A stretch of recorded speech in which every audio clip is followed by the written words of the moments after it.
Okay, good afternoon everybody, good afternoon ladies and gentlemen.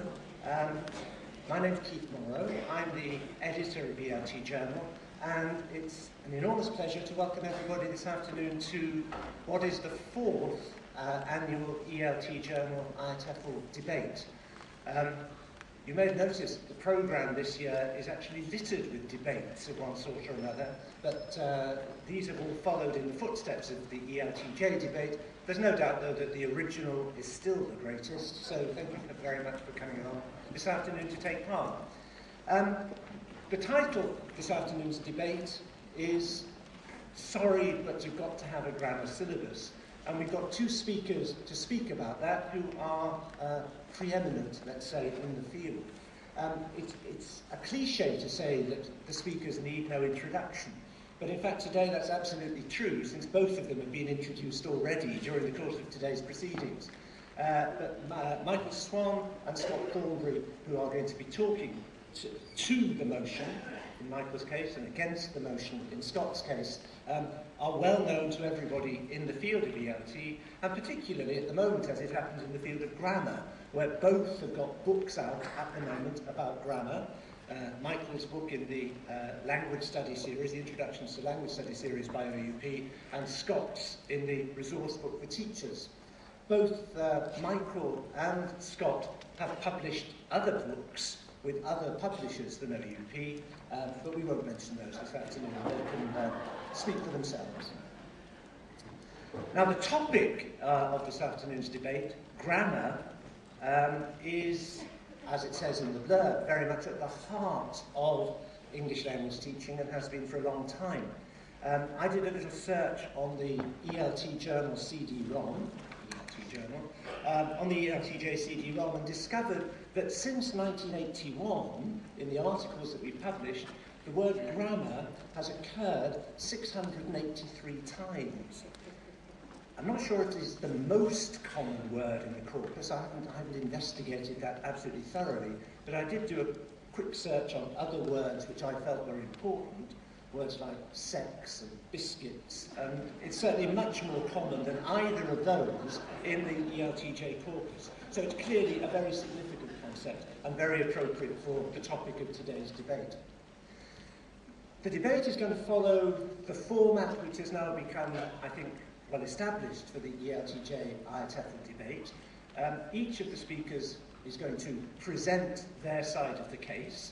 We're going to start off with Michael Swon, who will, in a sense, propose the motion that we have to have a grammar syllabus, and then Scott will present his point of view opposing that idea.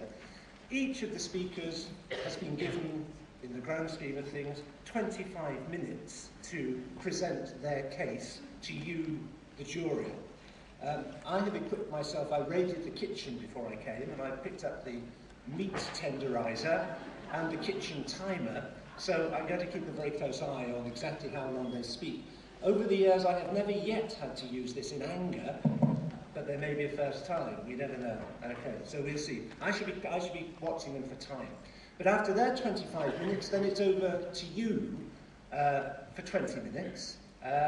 And what we will be doing is asking people from the audience to contribute your views, either in reaction to or in addition to the points that have been made by the two speakers. At that stage, I'm not going to ask the speakers to comment on what is said. It's a forum for speakers from the floor to put forward your point of view, briefly.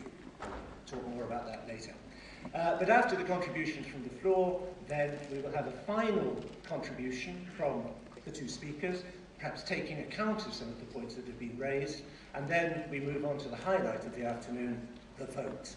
And despite any confusions that there may have been in the programme or in some of the pre-programme information, or indeed on the leaflet that's available from the OUP stand about this afternoon, this debate is scheduled for 90 minutes, so we'll be finishing at 10 to 4. Okay, I've instructed the two speakers to fight clean. They've shaken hands and they're going to come out fighting.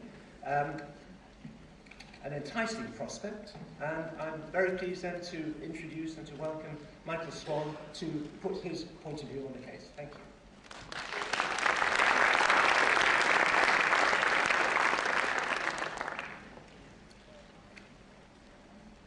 Well, ladies and gentlemen, let me just say quickly what I mean by a syllabus, grammar syllabus. I mean a pre-planned set of grammar topics that we work through while we're teaching language in one way or another.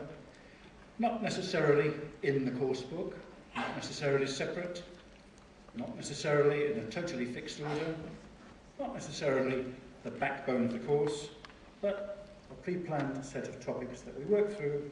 That's a syllabus, and obviously we've got to have one. There are some pretty influential people who say you shouldn't have a grammar syllabus. Doughty and Williams, two American scholars, in their book on focus on form in the language classroom, they say that lessons on separate grammar points are inappropriate and misguided. Sandra Fotos, in an article in the English Language Teaching Journal, that prestigious publication, in 1998, she talked about growing concern that a return to grammar instruction should not lead to a revival of old ways of language teaching. Old is bad, apparently. Traditional grammar syllabuses, pattern drills, and the like. She didn't like those. Long and Robinson, in the same volume, talk about grammar syllabuses being based on a discredited behaviourist model of teaching. Discredited is a great word. If you don't agree with something and you want to give the impression that everybody doesn't agree with it, you call it discredited. Peter Skian, in his excellent book on the cognitive approach to language teaching, also says that grammar-based presentation and practice stem from a discredited, meaning-impoverished methodology. Well, basically, I think that's all nonsense. But I've discovered that you mustn't say nonsense in academic debate. My wife is an academic, and one of the many advantages that I've gained over the years from living with this lady is to discover that there are some terms one does not use in academic discussion. For instance, if a student produces a bad piece of work, you don't say, that's bad. You say, it falls outside certain generally accepted critical parameters in ways that we can all usefully explore. Similarly, you don't say in academic debate that something is nonsense. You say it's difficult to interpret. Lovely phrase. So if somebody comes along and says that grammar is actually all just vocabulary, really, you don't say that's manifest howling nonsense. You don't say, what have these people been smoking? You say, yes, that's very, very interesting, but difficult to interpret. Memorize that, it's a very useful phrase, difficult to interpret. In your staff room, somebody comes bouncing into the staff room and says, look, I've been getting these great results in my class from getting the students to put their feet in buckets of water and balance bird cages on their heads. You don't say, I've never heard such bloody nonsense in my life. What you say is, that's fascinating, but your methodological presuppositions are difficult to interpret. Another term you're not supposed to use in academic debate is common sense, but I'm afraid I'm going to. It's absolute common sense that you've got to have a grammar syllabus. First of all, why on earth not? If I know what people need to learn, and I've got a sense of which of these points are the most urgent, why shouldn't I list them and teach them? And if I don't know these things, what am I doing in language teaching anyway? It can be quite useful to put ourselves in the position of somebody learning another language, to think about how we would feel if we were learning a new language ourselves. Let's imagine, for instance, that we're all starting to learn an American Indian language, one of the Athabascan group. Let me tell you a few things about languages in this group. They make a distinction between alienable and inalienable possession. So the grammar of possessing things like arms, legs, fathers, sisters is different from the grammar of possessing things like cars or houses. Things that can't be taken away from you are talked about with one kind of structure, things that can with another. They make a distinction not only between singular and plural, but also between dual and plural. So there's different grammar for talking about two things. That's different from talking about one or plural. Adjectives are not much of a category in these languages. They do it through verbs. So there isn't really a word for sharp, but there's a word for to be sharp, a verb. So a sharp knife is the equivalent of a knife that is sharp. 3 different demonstratives for close things, middle range things, and very distant things. 2 different words for we, us, depending on whether you're including the listener or not. Verbs in these languages tend to encode the physical qualities of their objects.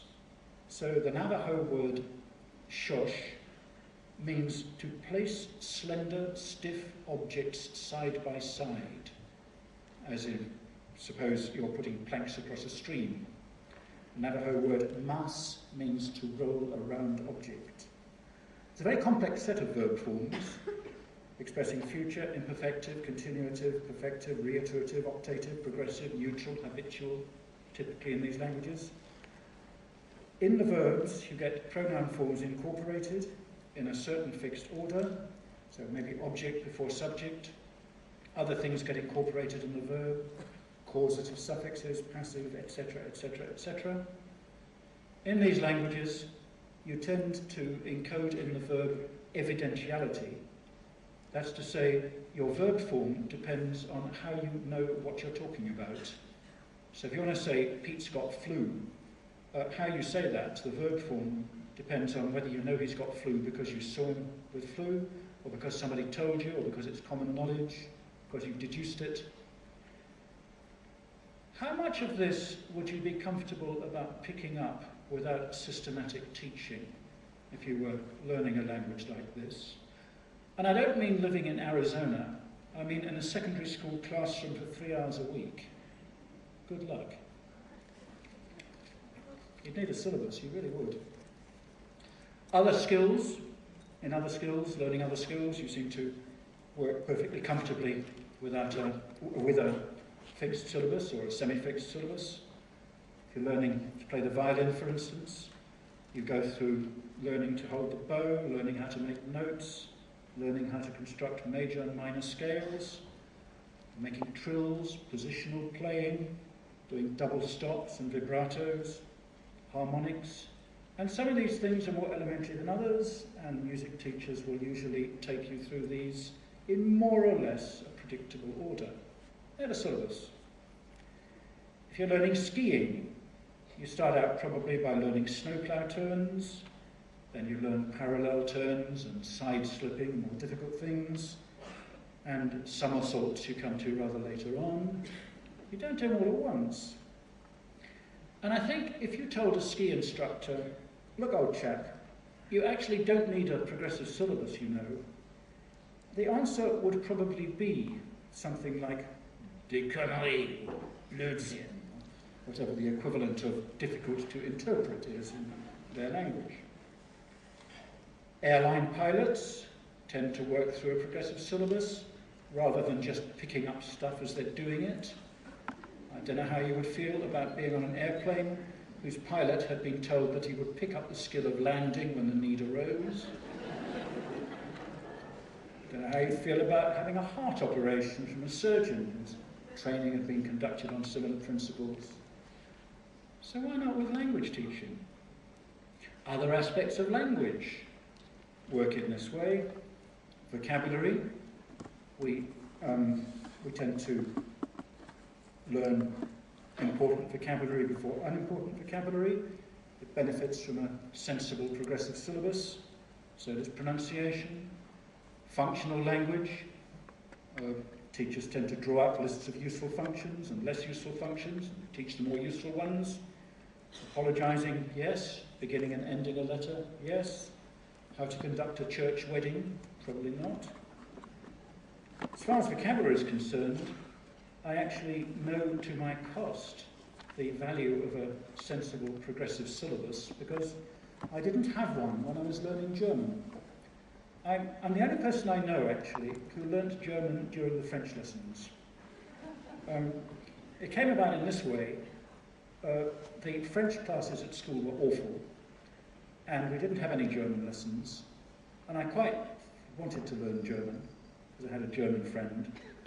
So I got an old book out of the school library, a really old book, one that had been put together by the finest minds of the 15th century. And during the French lessons, under the desk, I studied German. It had a hell of a grammar syllabus, but it didn't really have what I would regard as a sensible vocabulary syllabus. All of the units were based on episodes from Germanic mythology. The hero of the early lessons was Siegfried, and one learnt about Siegfried's mum and dad, Siegband and Ute. And one of the early words I learnt was the word for a griffon, a mythical heraldic beast that's got the back end of a lion and the front end of an eagle, I think. And I learnt this in German, still remember it, der Greif. But this kind of thing is of limited use. One can imagine a situation, I suppose. Isn't that a griffon over there? No, I think it's Mrs. Patterson. But by and large, it's more useful to learn more useful words. Goes for grammar too. Why refuse to teach, in a sensible order, the things that people are going to need? There are quite a number of arguments around these days against a grammar syllabus. For instance, one's told you can't actually predict which grammatical structures students are going to need when they're using the language, so it's best to just wait and see what happens. Well, frankly, I think that's absolute. It's difficult to interpret. Yes, of course I can predict what structures students are going to need. If they're beginners, they're going to need to make questions, negatives, they're going to need basic word order, more common tenses, infinitives with and without to, depending on their mother tongue, more or less information about articles. We all know these things. Higher levels, it gets a little more difficult to predict, but we can be pretty sure they're going to have trouble with tenses, articles, indirect speech, conditionals, relative structures, and we need to be ready for this. And there's no good reason at all for not running through these things systematically, helping people to learn them. There is a theoretical current that says actually people can only learn the structures of a language while they're engaged in genuine communication, that learning only happens online. I'm not going to waste time on that. There's no proof at all for the view, and in my opinion, it is simply a load of stuff that is difficult to interpret. There's a learnability, teachability hypothesis associated with a scholar called Pieneman, which says actually learners have a built-in syllabus. They've got a built-in program which takes them through the structures one after another, and they can't learn any structure until they've been through the others and they're ready for it. The evidence for this, too, is not very good. There's a scholar called Dambrovska who takes it to pieces for first language learning. Lightbaum and De Keyser both got very critical things to say about it for second language learning. The evidence, let's not say the thing is nonsense, but it is difficult to interpret. There are people who say that methods involving grammar syllabuses don't get very good results, discredited, so we shouldn't be using grammar syllabuses. What have these people? It's difficult to interpret. Explaining and practicing grammar doesn't guarantee success, but is that a reason for not doing it? Setting my alarm clock doesn't guarantee that I'm going to wake up, but not setting it isn't going to help. Planting seeds doesn't guarantee that they'll grow. Not planting seeds pretty well guarantees they won't. I think, whatever the limitations of our teaching, grammar syllabus is an essential component and helps us to get some of the way towards what we want. Arguments against grammar teaching are sometimes nebulously ideological. One hears people saying that language isn't a product that can be analysed and taken to pieces and then put together in an additive fashion and packaged up and passed over to the learner. Oh no, it isn't. But this product is bad, process is good line of thinking, I think is very destructive. Language does involve knowledge and skills. They can be listed, prioritised, worked on where necessary. Learners don't have all of this knowledge and skills. They want the most important, and in order to decide what's most important and give these things to the learners, we do have to do some analysing and listing. We have to produce syllabus. And if that's product thinking, what's wrong with product thinking? People object to separating language into little bits because real language use is holistic. One hears this word. It sounds awfully nice. Holistic is good, separate, discrete is not good. Sounds nice, I don't know what the hell it means. I find it difficult to interpret. One of the weirdest arguments I've come across goes like this. We should postpone grammar teaching until intermediate or advanced levels. We shouldn't teach grammar to beginners.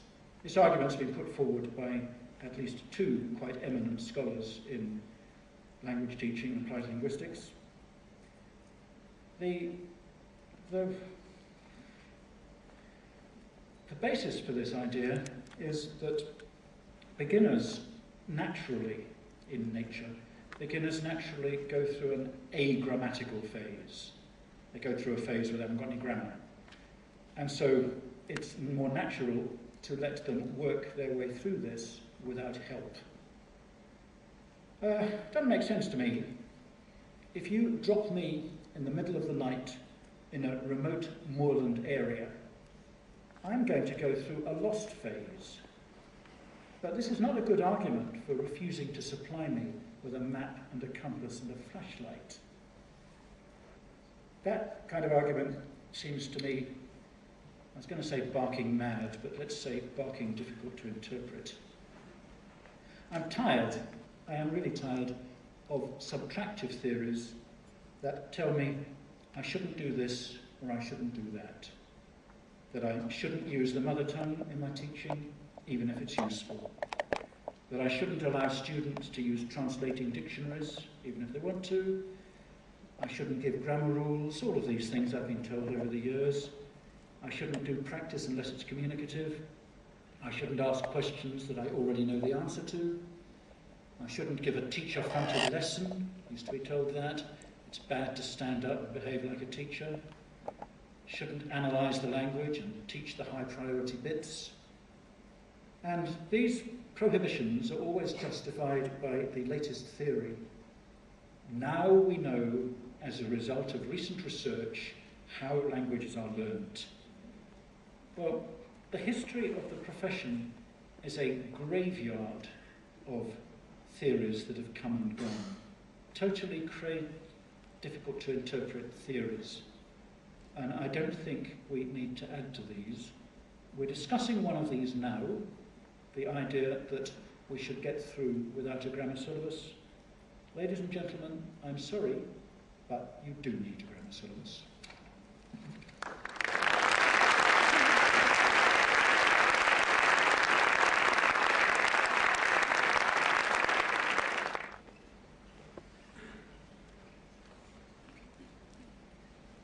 Thank you, Michael. Wonderful, I could listen to Michael all day. I get the feeling I have, actually. I want to reiterate, I want to make a point right from the start that it needs saying that, and it's clear that, in fact, Keith, by showing the books that both of us have written this year on grammar, neither of us are arguing against grammar per se. It would be professional suicide on my part if I were to argue against grammar. I've got 4 titles out with the word grammar in the title. Grammar I have no problem with. just as I have no problem with, I was going to say sex and biscuits, or food, let's say. Food exists, and I'm not, I love it. But what I do have a problem with, if somebody says to me, today you're going to have to eat 1 pea, 1 sardine, 1 potato, and 1 marshmallow in that order. That to me is not food. And as a language learner, I want to have my cake and eat it. And therefore, what I'm arguing against is the notion, not that grammar per se, but that it needs to be presented to me in a kind of way which has been handed down to us, and which we're familiar with in its kind of canonical form. So I want to take the motion and look at it. Sorry, you've got to have a grammar syllabus. I want to look at who is being addressed here, and what is the kind of motivation behind this, this claim. Who is the you of you've got to have a grammar syllabus? Now, presumably it's the student, and after all, the student is our primary concern in all this. But of course it's not true that the student has to have a grammar syllabus, that the learner has to have a grammar syllabus. It's clearly not true in the first language, and in many documented instances it's not true in the second language either, particularly for children. There's plenty of other alternative syllabuses for children that work just as well. I'm thinking of, say, content-based learning, or for adults for that matter as well, and I'll review some of these alternatives as we go along. But not only is the grammar syllabus not necessary, or perhaps an option, I think in fact it's counterproductive. In fact, by imposing the grammar syllabus on the natural developmental path, you are not scaffolding that path. You're not supporting that path. You're actually constricting it, confining it. And in some cases, I think many cases, you are sort of cutting it off at its roots. How can you, for example, impose on an organic, emergent process a description of language which is based on incremental, linear, mechanistic models? And this is why imposing a syllabus, a grammar syllabus, on learners is it's like a child learning to walk, imposing some kind of walking machine on them, which actually inhibits the natural process which they are, in a sense, programmed to complete, given the right circumstances. I'm reminded, actually, when I, last night, washing some small items, some discrete items in my hotel bathroom, it amuses me that hand washing, for example, nobody's ever taught me to hand wash clothes. And so what do? I think, well, what I'll do is I'll try and simulate what a washing machine does, the kind of cycle and movements of a washing machine. That's ridiculous, because a washing machine is a simulation of hand washing. So what I'm doing is simulating a simulation. And that's what the grammar syllabus is. The grammar syllabus, after all, is a simulation. It's a description after the event of what some people claim happens as the process which led up to the event. And clearly, I appeal to your reason as teachers, after all. You don't have to look at the research into first or second language acquisition order, but we all know that, in fact, what we teach on Tuesday is not available on Wednesday. How many times have we said to the students? But we did this last week. It's one of the things that most often, when I'm observing teachers, they appeal to their students, reminding them of the fact that they've been covering a grammar syllabus that made an impression. We've all been in that situation. Only the most naive teacher in the world would claim that what they taught on Monday is available on Tuesday. So, and that is because the grammar syllabus is an artificial construction. It has no relation, or only an accidental relation, to the way in which language develops in the brain, both first and second language. And I quote, in fact, Diane Larson-Freeman, who describes it well, the emergent process of language is learning linguistics items is not a linear process. Learners do not master one item and then move on to another. In fact, the learning curve for a single item is not linear either. The curve is filled with peaks and valleys, progress and backslidings. We're all very, again, familiar with that as teachers and as language, second language learners, the kind of 2 steps forward, 1 step back kind of progress that you make as a learner, which has no relation to any kind of syllabus that's been imposed upon you from without. So what I'm not arguing against intervening in learning, and I think that's what teachers do very well, by providing the conditions and providing the right nudges and help as the students are developing their internal linguistic system. What I'm against is interfering in the progress. And I think the grammar syllabus is a classic case of interference, not intervention. It just simply doesn't relate to the way that we now understand language learning taking place. It's like, because it's a description after the event, it's like trying to extrapolate an egg from an omelette. I mean, if you had never seen an egg before, you couldn't imagine what an omelette is, but if you were asked to make an omelette, a sort of a simplistic approach to the matter might be to take another omelette and to divide it up into lots of little bits and then glue them together.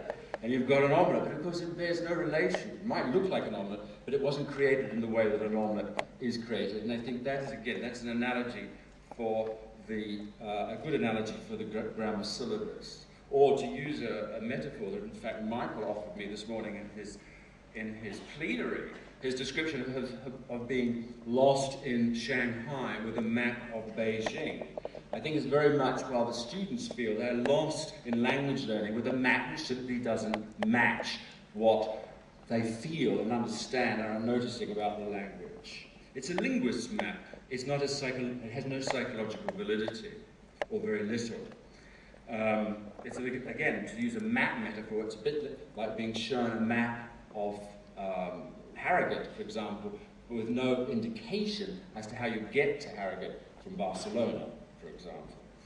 So it seems to me that it's very clear that if we're saying that you, the student, have to have a grammar syllabus, it's not only not true, but it's maybe a dangerous way of interfering in meddling with the natural processes of acquisition.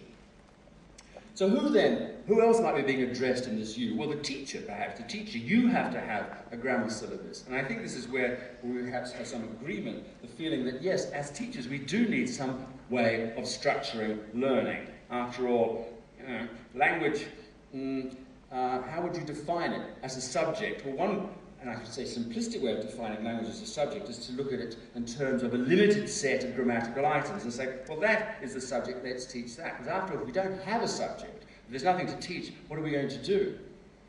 We'll have to talk to the students. Perish the thought. So the idea is that giving grammar, reifying grammar to the status of being a subject gives us something which we can then deliver in a kind of delivery mode to the students. More than that, I think grammar is sometimes used by teachers, nobody in this room, I can imagine, but as a kind of stick to beat the students. And after all, because grammar is very popular, because it is so easily measurable and describable, and therefore it of course, it becomes the basis of much of the testing procedures that are done on learners.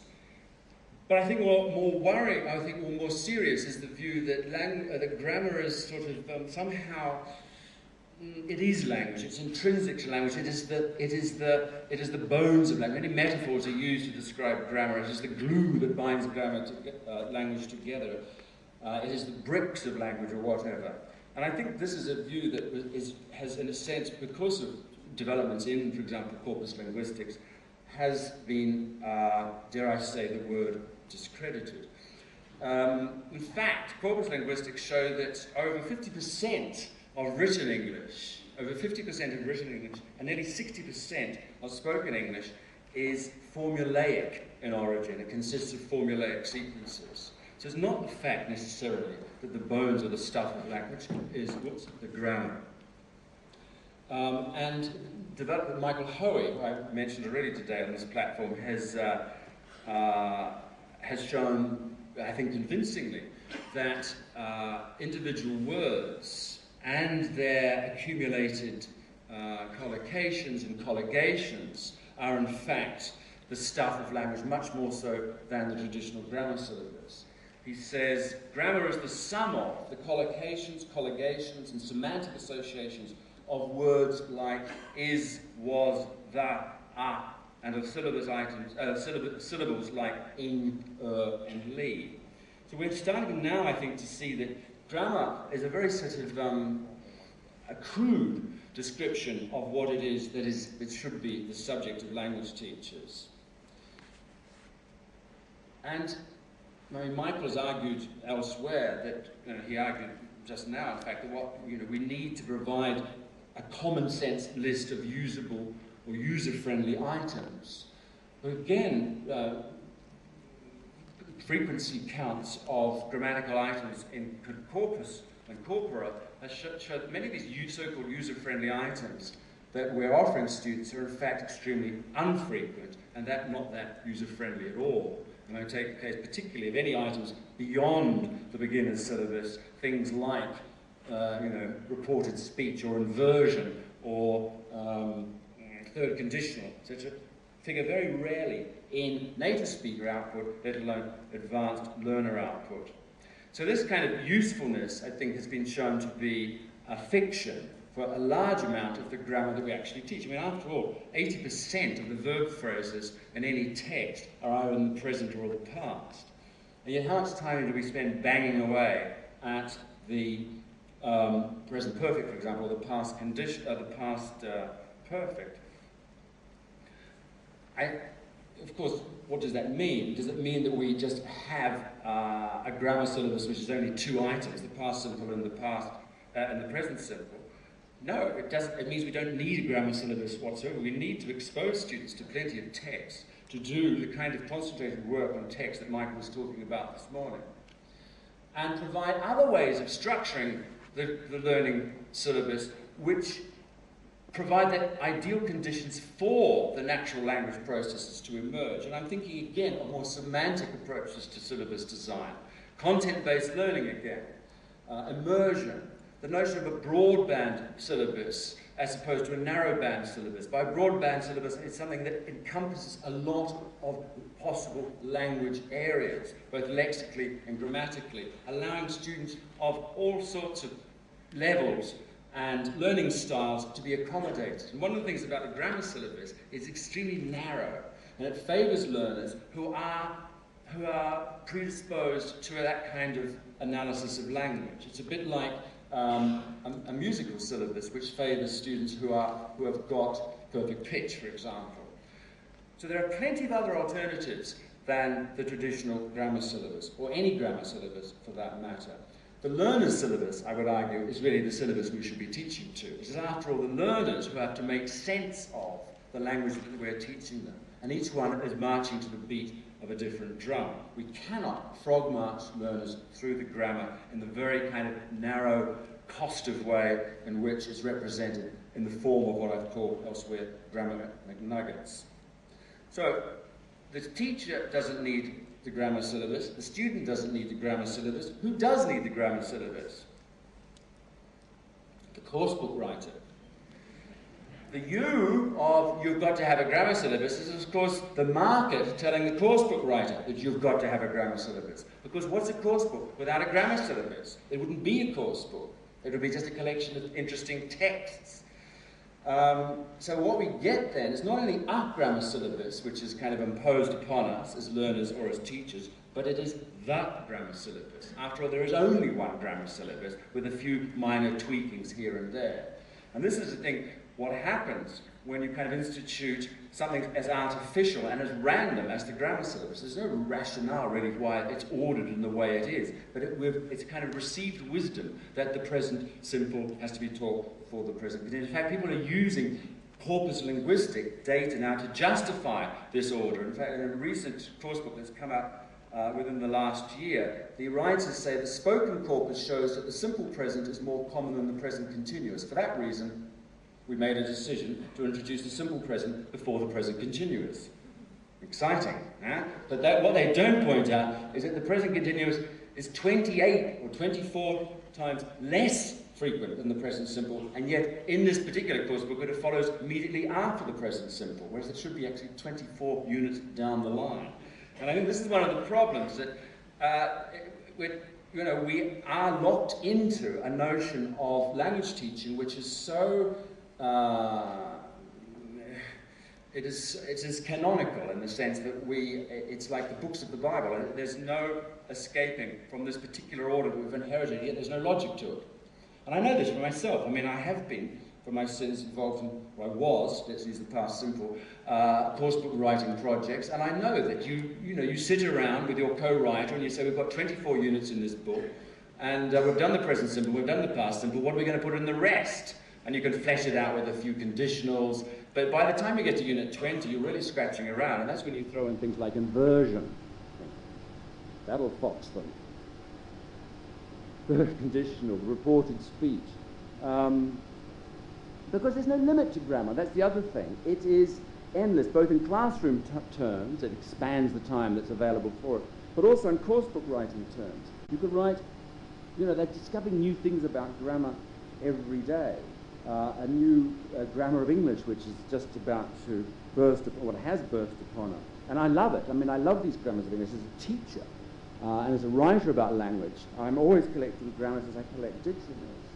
But this grammar, in the blurb of this grammar, it says, listen to this, this book, this grammar is a must-have for any serious learner of the English language. Any serious learner of the English language. Beginners. And what have they got in it? Look at the contents, even some of the items that are in this. These are some of the must-have items in this grammar.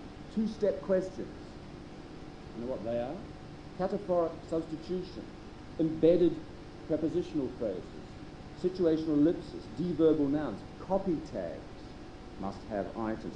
Now, I can guarantee you that within a year or two we'll be seeing these items appearing in course books. Because they exist, they need to be taught. This is the fallacy behind this kind of thinking. And it's a bit like in science nowadays, there's a kind of reaction against what's sometimes called reductionist science.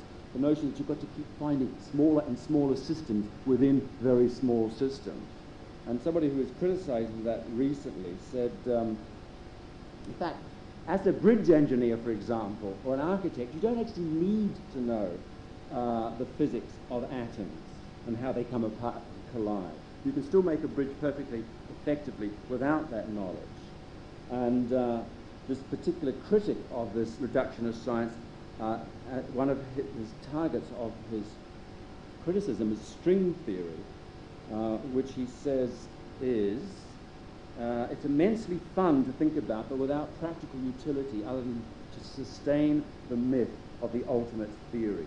And it's a beautiful set of ideas that would always remain just out of reach. And to me, I think a lot of the grammar that is described by grammarians, however interesting it is to other grammarians or to applied linguists or even to teachers in their weekends or their days off, but it's simply a beautiful set of ideas that will always remain just out of use. So, you've got to have a grammar syllabus, not the learner. Learners learn without it. You've got to have a grammar syllabus, not the teacher. Teachers got perfectly lots of other alternative ways of organising learning. You've got to have a grammar syllabus for the course book writer, or possibly, but it seems to me that if we're simply being ourselves as teachers frog-marched down the grammar syllabus by the course book writers, then we are shortchanging our students who in fact don't need to learn a grammar syllabus at all. Thank you.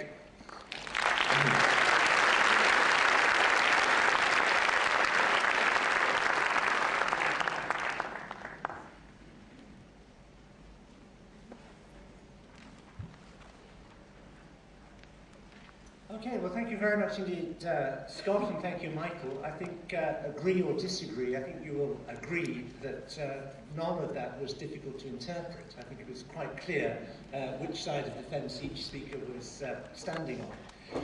So now it's over to you. We've got about 25 minutes, and we would like to use this as an opportunity for you to share views with one another and with us about the topic under discussion.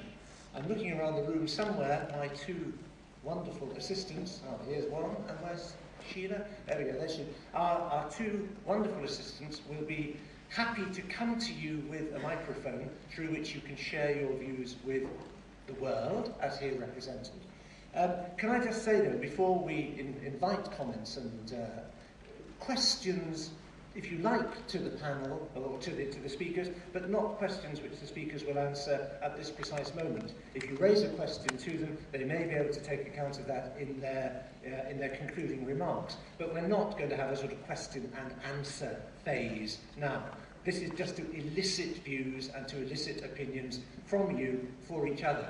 But before we launch into that, can I say that they escaped the hammer, you may not. Please, can you keep your contributions relatively short, because although we've got 25 minutes, I'm sure that a lot of people will have views that they want to share. So try, please, to be concise in the comments that you make. So, with that request, can I invite anybody to stick up their hand and solicit the microphone? I have to apologise that I can't actually see the audience very well from up here. So if I say you or him or her, and I get it wrong as him or her, I'm sorry, but it's the person down there. Thank you. Which way do I turn? I don't think it matters, to be honest, wherever you feel comfortable. Hello, Andrea Steiner, Vienna, Austria. I think that there are three assumptions underlying the contribution of Michael Swon, which I find somewhat tricky to construe. First of all, I think I detect in your statement a notion that such a thing as progression exists naturally, both in the language as an abstract system and in learners. In other words, once they've reached a certain level, they are supposed to have mastered a certain type of structure. We all know that to a certain extent, and that extent, I think, is vague. That's true. I mean, obviously, the inversion after negative adverbials is somewhat less essential than certain other structures, yeah? But I'm not really sure that, you know, even on the level of very basic notions, it's more essential to be able to say, I don't know, jobs are hard to come by these days, than it may be to say I've been looking for a job for over a year. So, the progression thing. The other assumption that I detected was that basically all kinds of teaching, all types of teaching are essentially the same. There's teaching at all sorts of levels that have been defined, beginners, intermediate, advanced, etc. There's general and specific. There's ESP, which can be at any or all of these levels. It can and very often is mixed levels. It can be extremely difficult to base certain types of teaching situations on a grammar syllabus. In fact, I think there are those that are more or less resistant to having a grammar syllabus imposed on them. Finally, I think I detected the assumption that grammar is the only compass on the market. I believe there are other compasses as well. For example, the compass that will tell me what my students really need to do based on what they've come to me for. For example, they need to learn how to or practice chairing international meetings or whatever. I can't have grammar dictate my agenda in that kind of course, which is specialized and mixed level. It may be an extreme example, but I think there are quite a number of teaching situations where students' needs are very specific. So why can't I have more pragmatically defined types of needs inform my agenda and then integrate grammar into that? It seems to make a lot more sense to me. Thank you very much indeed. Can I just say my hands were getting a bit twitchy there, and you got away with it, but concise comments are very, very welcome. Any more that people would like to make? There's a gentleman over here. I'll try and keep this short. There was a lot of analogies made by both speakers, which interested me a great deal. And one analogy I'm making for what Michael said, he seemed to be treating the grammar syllabus like some preemptive strike. And I wondered if he sees any role not only for a prescriptive syllabus, but for a negotiated one, or an emergent one. And the other thing I'd like to say is that he made an analogy which was, for me, very difficult to interpret, between teaching grammar and teaching pilots. I'd just like to remind him that no one's going to die of a split infinitive. Thank you very much for that dose of realism. Any more contributions, please? Yes, Sally, there's one. Yeah.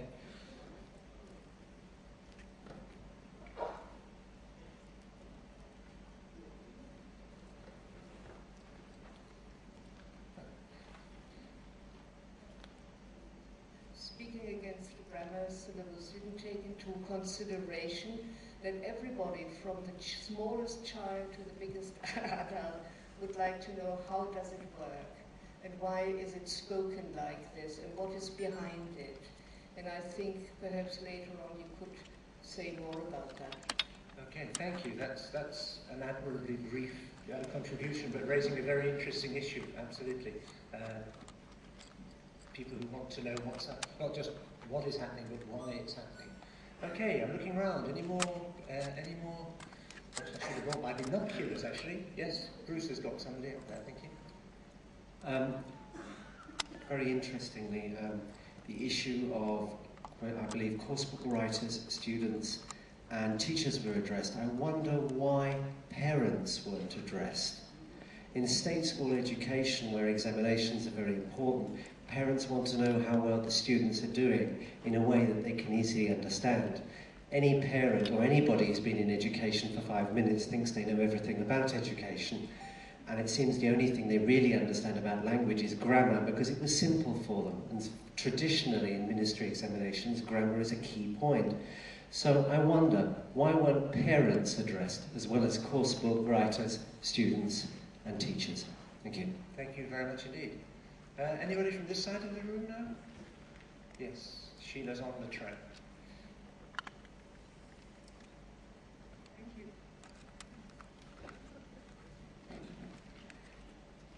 Can you hear me? Okay, yes. I think for me personally it would have been very interesting if the two presenters had started with a definition of how they conceptualize grammar, because that's key, and we know that different people have different understanding, and it's one thing to look at grammar as a set of structures or a set of rules, and it's totally different if we look at it as the main tool for meaning making and identity negotiation.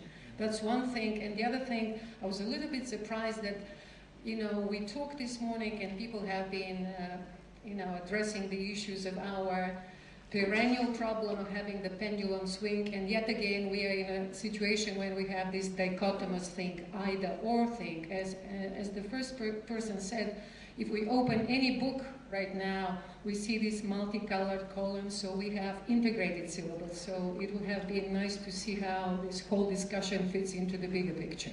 So in a way, we are going back to somewhere where we were before, rather than being informed by what we have learned through the years. Okay, thank you very much. That's a very interesting perspective. Bruce, anything from anybody on this side?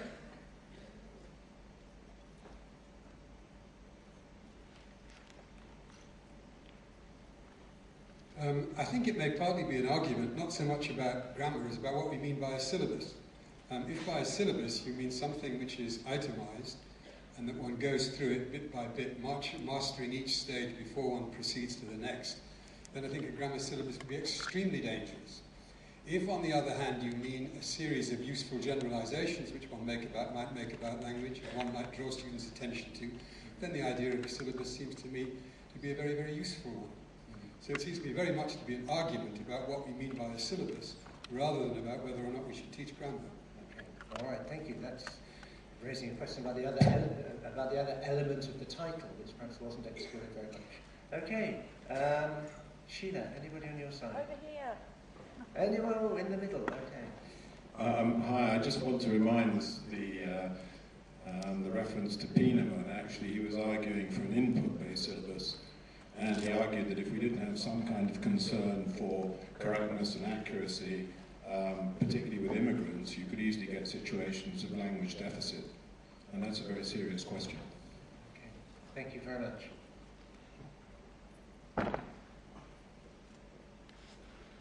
Anybody around here? Bruce, any takers on this side of the room? Oh, right at the front, I'm afraid, Bruce. You can be very fit by the end of the afternoon.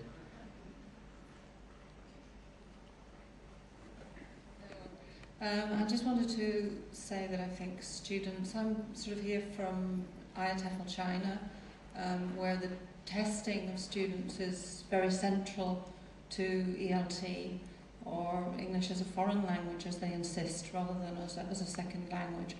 And I think I wanted to really support the point about parents and what parents expect, but also to say that many, many students like to have a grammar syllabus because it is something concrete that they feel they can work through and they can actually be tested. And I'm not saying this is necessarily the best system, but I think in many cultures, particularly in Asian situations, without a grammar syllabus, without something measurable that students and teachers and parents and universities, particularly when the young people are progressing from secondary school or high school into the university system, it's embedded very, very deeply. And I think students' expectations have to be taken into consideration as well. I think they would feel very lost without a grammar syllabus. So any transition would need to be gradual and to be very sensitive, I think, to that. Okay, thank you. Can I just say one of the things I appreciate about that last comment was the way that it tied in with a comment made earlier. In a way, the more we can debate and react to contributions made by other members of the audience as well as by the members of the panel, that would be a very interesting direction to take, I think. Sorry, we'll come to the front in a minute. Sheila, where are you? Yeah, I'd just like to say that much as we might disapprove of inversion, it might be worth 5 points in the proficiency exam.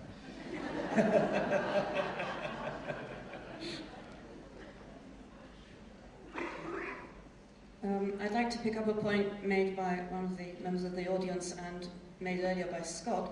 The idea that if you have a grammatical syllabus, that means learning something and then leaving it behind and going on to the next thing.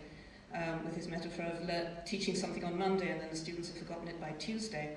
I think the point about a grammatical syllabus is that it provides an underlying structure and progression to the course as a whole. It does not mean that you teach something and you leave it behind and never teach it again. On the contrary, you come back to it and you recycle, and obviously any item of language, whether it's lexis or grammar, needs to be recycled and revisited in order for it to be acquired. So the function of the syllabus is not methodologically to teach one thing and then leave it behind and teach another, in which case it'll probably be forgotten, but to supply a basic structure back to which we can come as the course progresses. Okay, thank you very much indeed. Bruce, we've got not far to travel this time. I was thinking exactly the same thing, that the grammar syllabus was the skeleton, which may often not be shown to the student at all. And it all comes down to how it is delivered. It's not a simple dichotomy between having a syllabus and not having a syllabus. It is how it is delivered and how many of the bones are made apparent to the learner. Okay, thank you very much. Thank you. This side of the room? Yes, there's...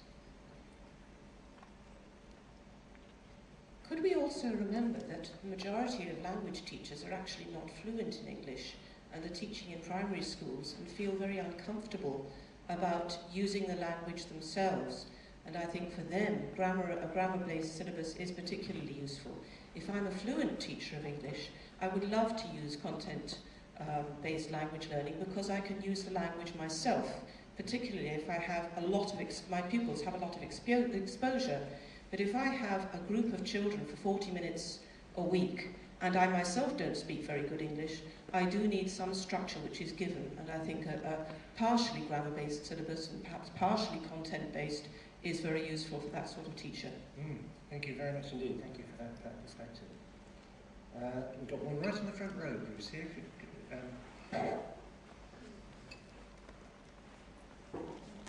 Well, I was just wondering before about the parents and about the teacher here.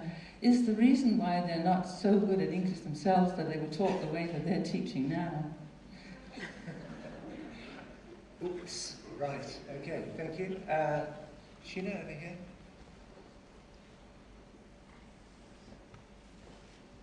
I do not oppose that much against the grammar syllabus, but I'm a bit afraid of the focus on the grammar testing at the moment.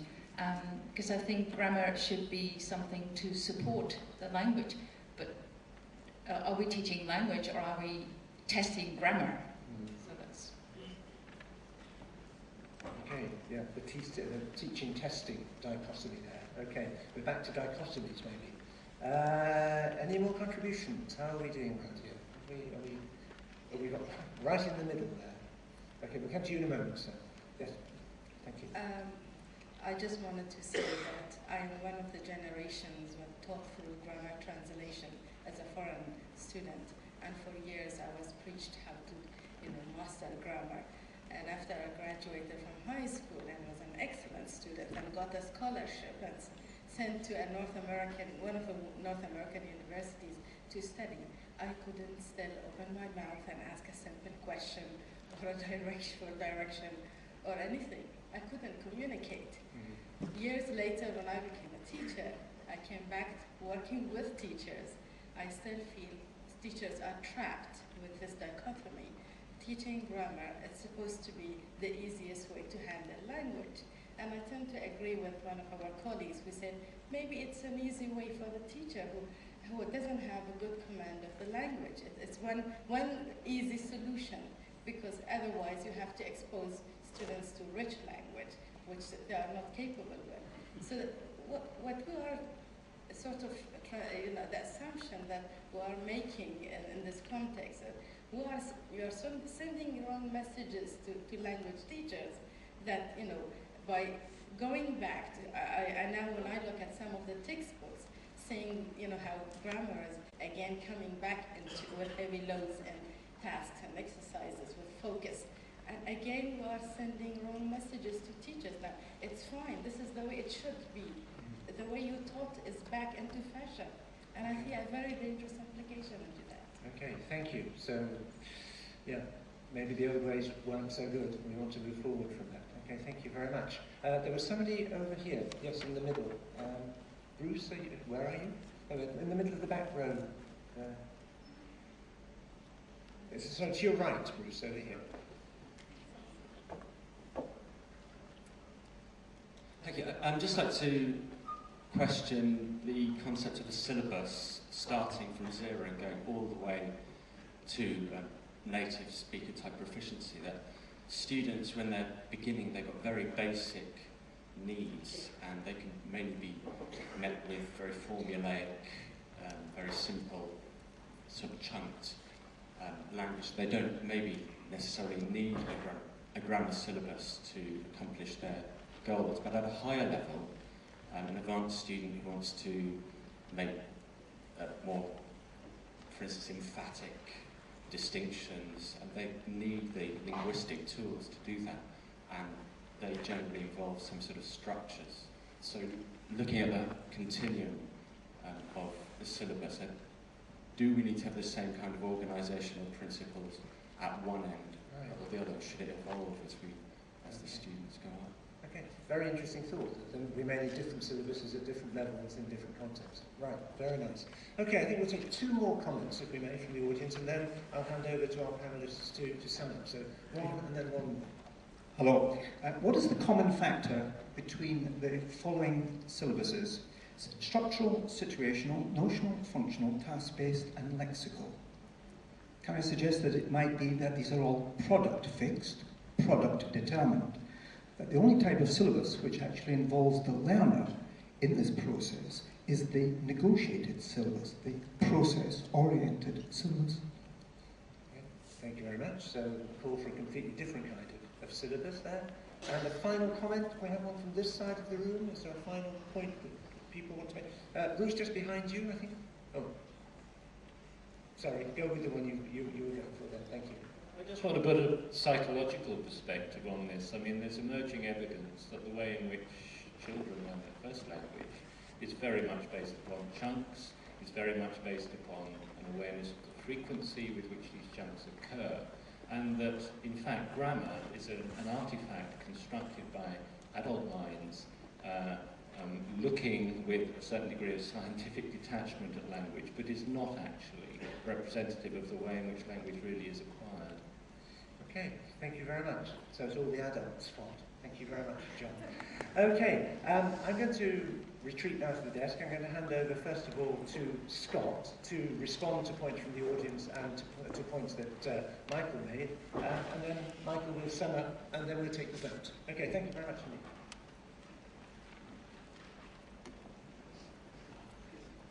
I can't possibly respond to all the points. A lot of I have to work backwards because my memory challenged. I'll start with John's point, which is the last one. That I just pick up on the word artifact, and I think that captures it very accurately. And the point related to that, the chunk-like nature of language, I think, is now, there's no denying it. And for various, it's coming from various directions. It's not Michael Howitt from a linguistic point of view, but psycholinguists and people working in the field of neurobiology like Nick Ellis or connectionism are coming to similar conclusions. This notion that grammar is the skeleton, I think it is a skeleton. It's a skeleton closet, and it needs to be reinterred. Another point that was made really early on, I think, later down here, about needs analysis, and I think that's really important. What happened to needs analysis? Needs analysis, it's sort of been shunted into a siding that's only appropriate for ESP, for example. And yet, this is what good teachers are doing all the time, is analysing the needs of their learners and responding to them. And I think by opposing, again, a grammar syllabus, on the whole learning process, it gets in the way of recognising the learners. It's because there's good teachers who can escape and wriggle around and outside of a grammar syllabus. And and it is a simplistic point, perhaps, of me to make that, what you teach on Monday, they've forgotten on Tuesday, therefore the grammar syllabus is no good, as Penny suggests. But in fact, the grammar syllabus is pernicious. It's got a great toad that sits on our work, and it sort of elbows out any other possibilities of organising the teaching program. I mean, it's a bit like, somebody mentioned integrated syllabuses or multi-level syllabuses. In fact, Michael was one of the early proponents of a multi-level syllabus. And yet, what does happen in a multi-level syllabus? It's still the grammar tail that's wagging the rest of the dog. I mean, it's a bit like saying, let's have a multi-level fish tank. We'll put all the different sort of types of fish in, and including a shark. Then what happens? The shark eats all the little fish. And that's what the grammar section of the syllabus does. It kind of expands and it eats up all the lexical components, all the skills components, all the pronunciation components. Because of these many reasons that people have mentioned. It's easy to test, parents like it, it's a kind of conventional way of describing language.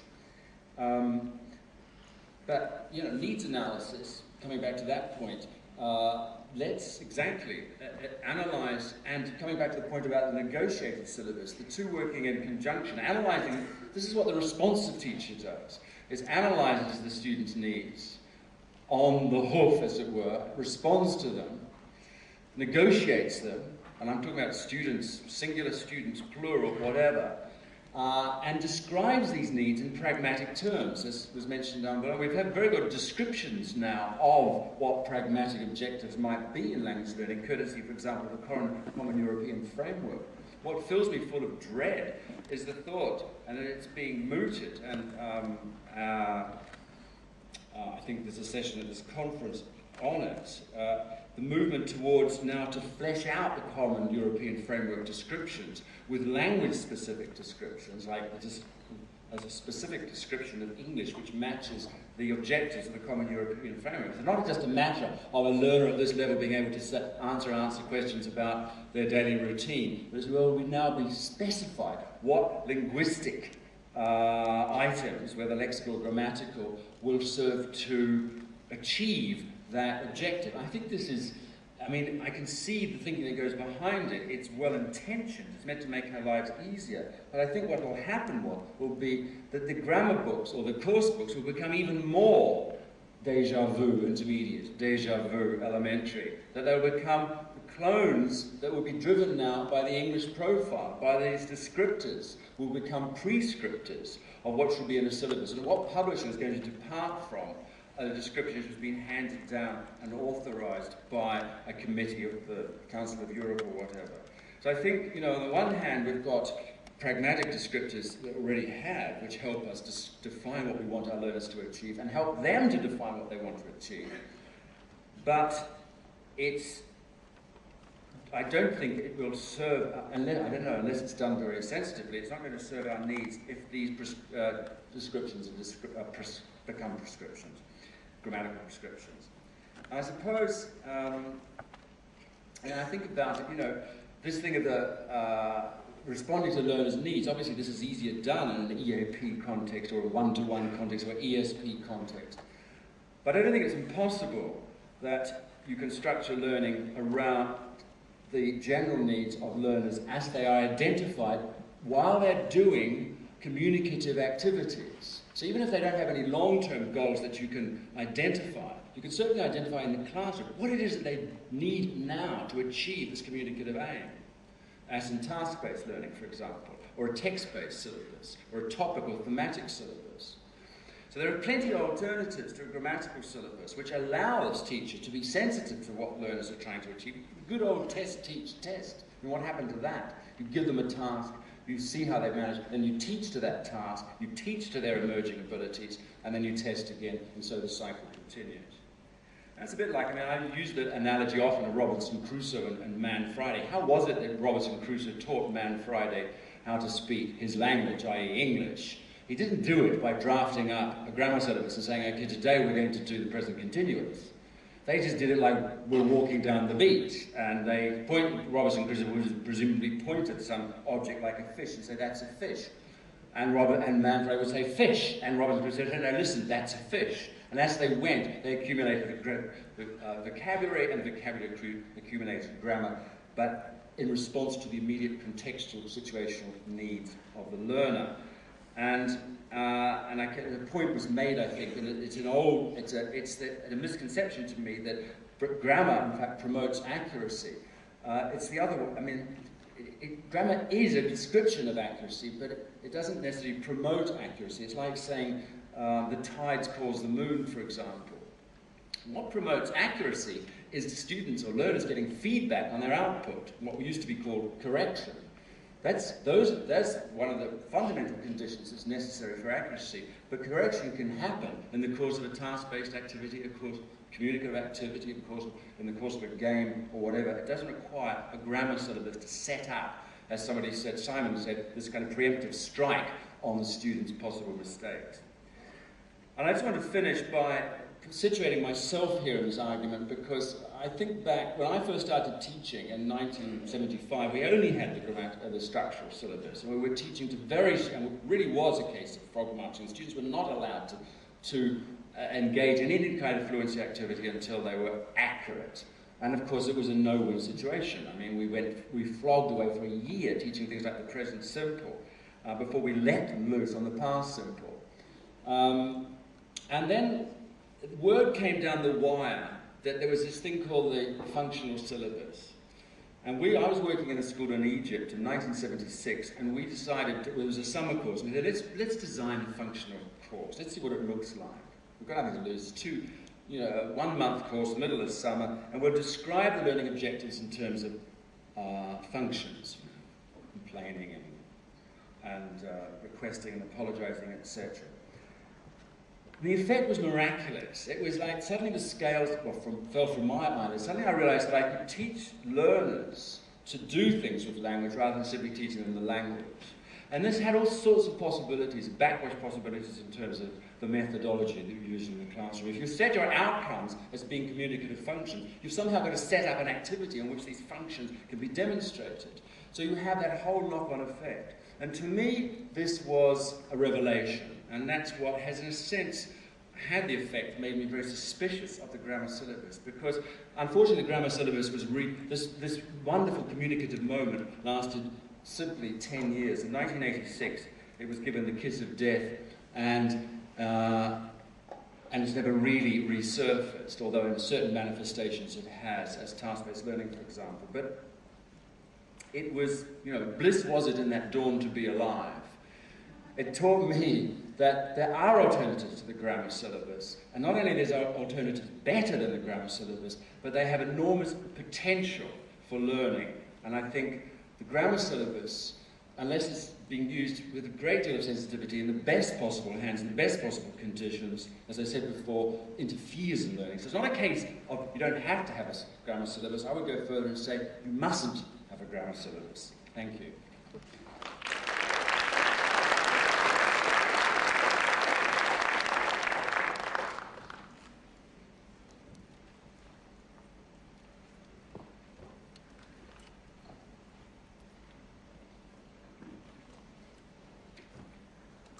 find I agree with Scott about so many things.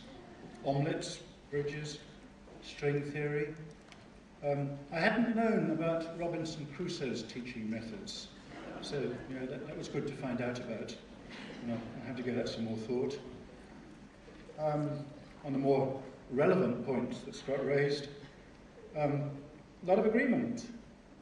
Sure, grammar shouldn't be the backbone of a language course, taking up too much space, eating up everything else like a shark, elbowing everything else off the stone like a toad. I love these images. No, a lot of people do too much grammar, and we don't want that. Some grammatical items frequently taught turn out to be rather infrequent and unimportant. Great, let's not teach them. Some people perhaps do believe that you can go through a grammar syllabus one item at a time, getting complete mastery of one item before you go on to the next. I don't know anybody who believes that, but maybe there are some. That's a silly idea. The value of a grammar syllabus and the type you want depends very much on the level you're teaching at and on the context you're teaching in. Sure, no disagreement. I think there are so many hairs have started, we can't track them all down. I see two major areas of disagreement. One, the idea that Scott brought up, quoting Michael Hoey, that grammatical structures are the sum of aspects of vocabulary, the sum of collocations and the colligations of particular words. Well, yes, sometimes, and no, sometimes. Whatever we have to say grammatically about the verb suggest is effectively something about lexis, about how that word behaves. That is an aspect of vocabulary. But aspects of word order, where you put relative clauses, how you form questions or negations, how you structure the past progressive, doesn't seem to me that it's useful to try to say that these are aspects of the behaviour of particular words. You can, if you like, you can say the present progressive is an aspect of the behaviour of the word is. Doesn't actually seem to me to say anything different. It's still grammar. It's a structural point. Negation is negation, whether you say that this is really vocabulary because it's an aspect of the way you use the word not, or whether you don't say that. It doesn't change its nature. Languages are, in fact, full of structural regularities which students need to learn. And they can't necessarily learn these very successfully just from looking at the behaviour of vocabulary items. Our second major disagreement really links up with this. Scott made quite a lot of the notion that a grammar syllabus interferes with natural development, that language acquisition is a natural, emergent, organic process, and imposing a grammar syllabus interferes with this. Well, somebody pointed out in a discussion this morning, a 5-year-old child who is going through the natural, emergent, organic process of learning a language. By age 5, the child has been exposed perhaps to 24,000 hours of language input. A language learner, through 5 years, may be exposed to 500 hours. And the situations are just not comparable. You cannot, in 500 classroom hours, possibly replicate the natural conditions in which language is acquired organically in an emergent way. Our job as language teachers is not to recreate the conditions of natural acquisition, it's to compensate for their absence. And one of the most important ways in which we can do this is to bring out the regularities that there are in the language and shortcut things for the learners so that in the very limited time they do have, they can actually get a handle on these regularities. And so a grammar syllabus, for me, it's not. A grammar syllabus isn't the whole of a learning program. It may be quite a small part of it, but it does need to be there. Without it, we're impoverished. Ladies and gentlemen, you're going to be asked to vote in a few moments. You do carry an awesome responsibility here. You may not realise this, but there are reporters in the audience, and as soon as the vote has been taken, the decision has been made, these reporters are going to get on their phones and they're going to be sending messages to the language teaching establishments of 5 continents. 6 if it's true what they say about the British Council trying to teach English to penguins in the Antarctic. At least 5 continents. And the word will go out. Either IATEFL says you need a grammar syllabus, or IATEFL says you don't need a grammar syllabus. Your responsibility here is enormous. Please do not deprive the language teachers of these 5 continents, and possibly the penguins who need all the help they can get. Do not deprive them of their grammar syllabus.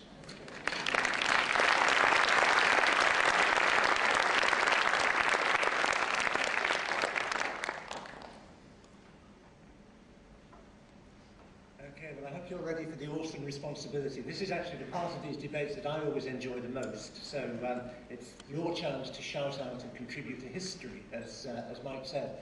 The tradition is that we ask you to vote on the motion, and as Mike says, Mike said that the motion is basically to say that we support a grammar syllabus. Sorry, but you've got to have a grammar syllabus. Now, if you think that that is the case, I'm going to ask you in a moment to shout out aye, and I will then invite you to shout out no if you disagree with the motion. And then we will see what news will be carried to the penguins. Okay, so we are in a soundproof room, an isolated room, so don't be afraid to let the vocal cords rip. Some of you have had a chance to warm them up already, but can I ask you, please, on the count, if you agree with the motion that, sorry, but we do need a grammar syllabus, would you please now say aye? Aye! Thank you very much indeed. And if you disagree with the motion, would you please now say no? No! Right, thank you. Well, I'm delighted to tell you that that has now been recorded and is going to be sent off for grammatical analysis, and the result will be announced at some future date, possibly. Okay. Can I say thank you very much indeed to Michael Scott and to Michael Swon and to Scotta Tornberi. I wonder if that's ever happened before. Thank you very much indeed to Michael Swon and to Scotta Tornberi.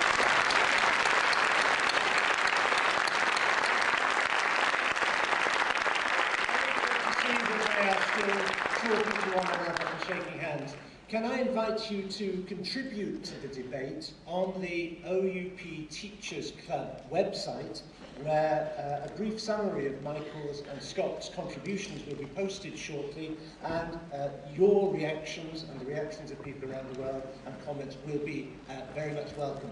So please log into the Teachers Club website after the weekend and continue the debate online. Thank you very much indeed for coming along, and hope to see you again next year at the next year's ELTJ IATEFL debate. Thank you very much indeed.